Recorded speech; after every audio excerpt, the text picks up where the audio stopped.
हाथुरा, मैं हूँ पिंटू और मैं हूँ घोंसला और मैं हूँ मोंटू और मैं एक भूत हूँ। ठीक है, अब सब जल्दी से छुप जाओ। जो पहले बाहर आएगा वो मेरा हथौड़ा खाएगा।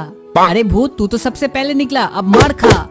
अरे इस बार भी पहले निकला, इसको फिर से मारता हूँ। इस बार भी पहले निकला, फिर से मारता हूँ। अरे हथौड़ा, तुम बार बार मुझे क्यों मार रहे हो? रुको, इस बार बाहर ही नहीं निकलूंगा। क्या बोला तूने? बाहर नहीं निकलेगा? रुक, तुझे ऐसा सबक सिखाता हूँ जिसको देख के सबका होश उड़ जाएगा। लेकिन उससे पहले तुम लोग बताओ, तुम लोग का पैसा चाहिए या अपने मम्मी का प्यार? जो मम्मा से प्यार करते हो वो लोग वीडियो के एक लाइक करके चैनल को सब्सक्राइब कर दो और कमेंट पे आई लव मम्मा लिख दो। ए ले बेटा।